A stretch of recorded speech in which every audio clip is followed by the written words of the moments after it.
రోజుల కోర్సు పూర్తి చేస్తే చాలు 100% ప్లేస్మెంట్ సపోర్ట్ తో సాఫ్ట్వేర్ జాబ్ మీ సొంతం. వెంటనే కోడ్ జ్ఞాన్ డెస్టినేషన్ ని సంప్రదించండి. నమస్తే, వెల్కమ్ టు సుమన్ టీవీ. నేను మీ సుమన్ టీవీ ఉషా. 2025 ప్రతి ఒక్కళ్ళు నూతన సంవత్సరానికి సంబంధించి రాశి ఫలాలు ఏ విధంగా ఉంటాయని అడుగుతూ ఉంటుంటారు. అందులోనూ మాస ఫలాలు అంటే ఏ నెల కా నెల ఈ నెలలో ఏం చేస్తే మంచిది, తిదివార నక్షత్రాలు ఏ విధంగా ఉన్నాయని కూడా అడుగుతూ ఉంటుంటారు. సో ప్రత్యేకించి సింహరాశి వారికి కనుక మనం చూసుకుంటే జనవరి మాసాంతం ఏ విధంగా ఉండబోతుంది, ప్రత్యేకించి ఏ విషయాల్లో జాగ్రత్తలు వహించాలో ఉమాగారిని అడిగి తెలుసుకుందాం. నమస్తే ఉమాగారు. నమస్తే అమ్మా. సింహరాశి వారికి మనం చూసుకుంటే ఈ మాసాంతం ఏ విధంగా ఉండబోతుంది అంటారు? వ్యాపార రీత్యా, ఆరోగ్య రీత్యా, ఉద్యోగ రీత్యా, సంతాన రీత్యా, వివాహ రీత్యా అడుగుతూ ఉంటుంటారు కొంతమంది. ఏ విషయాలలో డెసిషన్స్ తీసుకోవచ్చు అంటారు? ఈ 2025 సంవత్సరం వచ్చిన తర్వాత ఈ జనవరి మాసంలో ముఖ్యంగా మాస ఫలితాలు మనం చూస్తే ఎవరెవరికి ఎలా ఉందని తెలుసుకునే ఆసక్తి చాలా మందికి ఉంటుంది. అందులో రాశుల క్రమంలో మనం చూసినప్పుడు ఇప్పుడు వచ్చేటువంటి సింహరాశి, ఈ సింహరాశిలో ఇప్పుడు కనుక మనం కాలచక్రం ఈ జనవరి మాసానికి సంబంధించి ఒక్కసారి చూస్తే 2వ స్థానంలో కేతువు, 5వ స్థానంలో రవి బుధులు, 7వ స్థానంలో శుక్ర శనులు, 8మంలో రాహువు, అదేవిధంగా 10వ స్థానంలో గురుడు, అదేవిధంగా 12వ స్థానంలో కుజుడు. ఇక్కడ సింహరాశి వాళ్ళకి ఈ జనవరి మాసం అంతా కూడా కొంత ఛాలెంజింగ్ పీరియడ్ అని చెప్పాలండి. ఎందుకంటే ఏ ఒక్క గ్రహము కూడా అంతలా యోగించడం లేదు. సో జనవరి మాసంలో 2వ స్థానంలో కేతు ఉన్న కారణంగా ఆర్థికమైనటువంటి సంక్షోభాన్ని, ఆర్థికంగా, మానసికంగా, శారీరకంగా శ్రమ అనేటువంటిది ఎక్కువ అవుతుంది.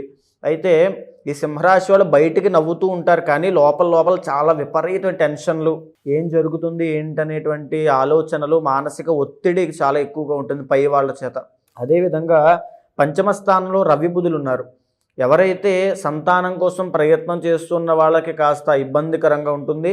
సంతానం వల్ల ఏదైనా ఇబ్బంది రావడము, వాళ్ళ కోసము ఖర్చు పెట్టాల్సిన డబ్బుల విషయంలో, వాళ్ళ ఆరోగ్యం విషయంలో జాగ్రత్తగా ఉండాల్సి రావడము, ఇలాగా సంతాన సంబంధించిన విషయాల్లో అన్ని జాగ్రత్తగా ఉండాలి. వీళ్ళ యొక్క నడవడిక కూడా ఏం చెయ్యాలో తెలియక ఏదో ఒకటి చేసి చాలా ఇబ్బంది పడతారండి. ఈ జనవరి మాసంలో వాళ్ళకి ఆ రకమైనటువంటి ఫ్లక్చుయేషన్స్ ఉంటాయి. 7th హౌస్లో శుక్ర శనులు ఉండడం వల్ల భార్య లేదా భర్త వల్ల ఏదో ఒక చిన్న చిన్న సమస్య రావడము, అదేవిధంగా వాళ్ళ నుంచి ఏదైనా చిన్న వేధింపులు అవ్వచ్చు. వైవాహిక జీవితంలో మాకు సమస్యలు ఉన్నాయి అనుకున్న వాళ్ళు ఈ మాసము ముఖ్యంగా మహాలక్ష్మీదేవి దర్శనం చేసుకోండి, లేకపోతే ఆ సమస్యలు ఇంకా పెరుగుతాయి.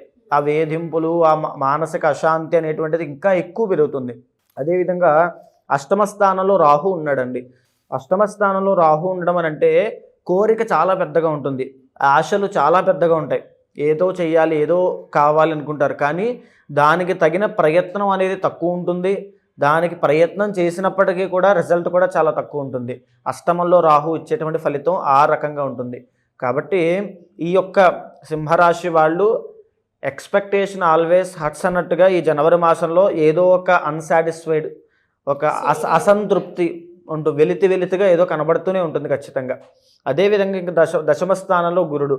10వ స్థానంలో గురుడు వల్ల చేసేటువంటి వృత్తి లేదా వ్యాపారంలో అంత హైప్స్ ఉండవు, డౌన్ఫాల్ ఉండదు, సామాన్యంగానే ఉంటుంది మిక్స్డ్గా వృత్తి వ్యాపారాల విషయంలో. కానీ నూతన వ్యాపారం పెట్టాలనుకున్న వాళ్ళు, నూతన ఉద్యోగంలో జాయిన్ అవ్వాలి ప్రయత్నం చేస్తున్న వాళ్ళకి మాత్రం అంత కలిసి వచ్చేటువంటి మాసము జనవరి మాసం కాదు.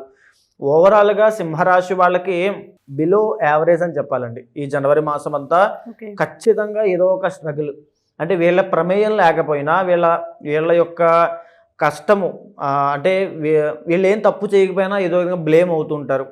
వీళ్ళ ప్రమేయం లేకపోయినా అనవసరమైన మాటలు పడడము, అవమానపడము, ఆర్థికమైన వేధింపులు, అప్పులు చేయాల్సి రావడము, ఏదో ఒక తెలియని వెలితి జీవితంలో ఈ జనవరి మాసంలో కనిపిస్తూనే ఉంటుంది. అదేవిధంగా ఇంకా 12వ స్థానంలో కుజుడు. ఈ 12వ స్థానంలో కుజుడు ఉన్నప్పుడు, అందులోనూ కుజుడు కర్కాటకంలో నీచ స్థితి పట్టి స్తంభించి ఉన్నాడు. ఈ జనవరి మాసంలోనే మళ్ళీ మిథునంలోకి మారుతున్నాడండి. కాబట్టి ఈ 12వ స్థానంలో జరగడం వల్ల శత్రువులు పెరగడము, శత్రువుల యొక్క ప్లాన్స్కి, వాళ్ళ యొక్క ప్రణాళికలకి వీళ్ళు గురవుతారు, దొరికేస్తారు ఈ జనవరి మాసంలో. కాబట్టి శత్రువుల మీద విజయం సాధించాలనుకుంటే సుబ్రహ్మణ్య ఆరాధన చేయాలి. వీళ్ళు సుబ్రహ్మణ్య దర్శనం చేసుకోవాలి. ఎప్పుడైతే కుజుడు బాగాలేదో ఆరోగ్యం పట్ల కూడా చాలా శ్రద్ధ తీసుకోవాలి, టైంకి ఫుడ్ తీసుకోవాలి. రక్త దోషం అనేటువంటిది కనబడుతోంది, బ్లడ్ ఇన్ఫెక్షన్స్ అవ్వచ్చు, రక్త దోషం అవ్వచ్చు, ఏదైనా సరే ఈ రక్తదోషం అనేటువంటి సింహరాశి వాళ్ళకి కనబడుతోంది. జనవరి 23 తర్వాత మిథునంలోకి వెళ్ళిన తర్వాత 11వ స్థానంలో కుజస్తంభన పట్టిన తర్వాత మధ్యలో అంటే జనవరి 23 తర్వాత నుంచి మళ్ళీ బాగుంటుంది వీళ్ళకి. కాస్త మంచి ఫలితాలు అంటే నెలాఖరికి వచ్చేసరికి కాస్త అన్నీ కూడా మళ్ళీ సమకూరేటువంటి సంతృప్తి సమకూరేటువంటి అవకాశాలు ఎక్కువ కనబడుతున్నాయి. కానీ ఓవరాల్గా సింహరాశి వాళ్ళకి జనవరి మాసము ఒక బిలో యావరేజ్ అని చెప్పాలి. కాబట్టి ఖచ్చితంగా మహాలక్ష్మీదేవి సుబ్రహ్మణ్య ఆరాధన చేస్తూ ఇంకా ఏమి చేయాలి, ఆర్థిక ఇబ్బందులు పడకుండా ఉండాలి అనుకుంటే వినాయకుడి యొక్క ఆరాధన. ఎందుకంటే 2వ స్థానంలో కేతు ఉన్నాడు కదండి, కేతుకు అధిపతి వినాయకుడు.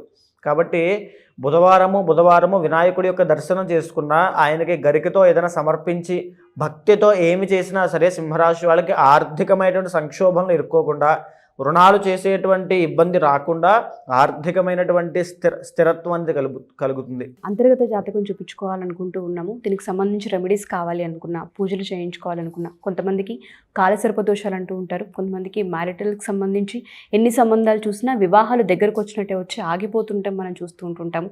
కొంతమందికి ఫినాన్షియల్ బర్డెన్స్ కనిపిస్తూ ఉంటాయి. ఏ రకంగా చూసుకున్నా ఈ మాసంలో వాళ్ళకి కలిసి వచ్చే అంశాలు చాలా తక్కువగా ఉన్నాయి. కాబట్టి జాతకరీత్యా ఒకసారి మిమ్మల్ని కలవాలంటే ఏ విధంగా అంటారు? ఇప్పుడు నేను చెప్పినటువంటిది మొదటగా చెప్పాను కదండి, గోచారము. మీ ఇండివిజువల్ జాతకంలో ఫర్ సపోజ్ లగ్నము అనేటువంటిది ఉంటుంది. లగ్నం ఆధారంగా జన్మకుండలి D9 ఉంటుంది, నవాంశ, D10 ఉంటుంది, దశాంశ. దీన్ని బట్టి మీ యొక్క మ్యారీడ్ లైఫ్ ఎలా ఉంటుంది, మ్యారిటల్ ఇష్యూస్ ఏమైనా ఉంటాయా, అంటే పెళ్ళైన తర్వాత కలిసి వస్తుందా కలిసి రాదా, ఎలాంటి అమ్మాయి వస్తుంది, ఎలా ఉంటుంది, ఏ దిక్కు నుంచి వస్తుంది, ఉద్యోగం చేస్తుందా, వ్యాపారం చేస్తుందా, కలిసి వస్తుందా, సపోర్టివ్గా ఉంటుందా, ప్రతి విషయము డీటెయిల్డ్గా D9 చూసి చెప్పేయచ్చు. ఈ వ్యక్తి ఏ రకమైన వ్యాపారం చేస్తే కలిసి వస్తుంది, ఎన్ని వ్యాపారాలు చేస్తాడు, ఓన్లీ ఉద్యోగంలోనే బానిసలా బతుకుతూ ఉంటాడా, లేకపోతే వ్యాపారం కూడా చేస్తూ 2 రకాలుగా సంపాదిస్తాడా, అయితే 30 సంవత్సరాల దాకా కలిసి వచ్చి తర్వాత కలిసి రాదా, అంటే ప్రతిదీ కూడా సక్సెస్ కెరీర్ పరంగానే D10 చూసి చెప్పచ్చు. ఓవరాల్ చక్రం అంతా కూడా D1 చూసి జన్మకుండలు చూసి మొత్తం వివరంగా చెప్పచ్చు.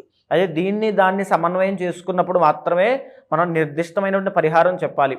అందుకోసం ఇప్పుడు నేను మీకు బాలేదు కాబట్టి నవగ్రహ ప్రదక్షిణ లేకపోతే సుబ్రహ్మణ్య ఆరాధన ఇవన్నీ చెప్పడం వల్ల ఇది తేలిగ్గా చేసుకునేటువంటి పరిహారాలు. ఇవి చెప్పడం వల్ల కాస్త ఉపశమనం కలుగుతుంది. కానీ నిర్దిష్టమైనటువంటి పూజా పరిహారములన్నీ కూడా మీ అంతర్గత జాతకం కూడా చూసిన తరువాత మాత్రమే నేను ఏదైనా సూచిస్తాను. సో ఎవరైనా సరే మా ఈ వీడియో కనుక చూస్తూ ఉంటే సింహరాశి వారు ప్రత్యేకించి ఆర్థిక సమస్యలు చాలా ఎక్కువగా కనిపిస్తూ ఉన్నాయి, అప్పులు పాలయ్యే అవకాశం కూడా ఉంది. కాబట్టి సో వ్యాపార నిమిత్తం లేదంటే పిల్లలకి సంబంధించి హెల్త్ ఇష్యూస్ ఏమైనా ఉన్నప్పటికీ కూడా మీరు కనుక ఏదైనా డెసిషన్ తీసుకునే ముందు అంతర్గత జాతకం కూడా కొంత బేస్ అయి ఉంటుంది. కాబట్టి సో జాతకం చూపించుకొని పని స్టార్ట్ చేయాలనుకున్నా, లేదా పూజలు చేయించుకోవాలి అనుకున్నా, లేదా నవగ్రహ దోషాలున్నా, కాలసర్ప దోషాలున్నా దానికి తగ్గట్టు పరిహారం కూడా ఉండే అవకాశం ఉంటుంది. ఎవరైనా సరే ఉమాగారితో ఒకవేళ జాతకం చూపించుకోవాలి అనుకుంటే, పూజలు చేయించుకోవాలి అనుకుంటే కింద స్క్రోల్ అవుతున్న కాంటాక్ట్ నెంబర్ని కాంటాక్ట్ చేయొచ్చు. Thank you.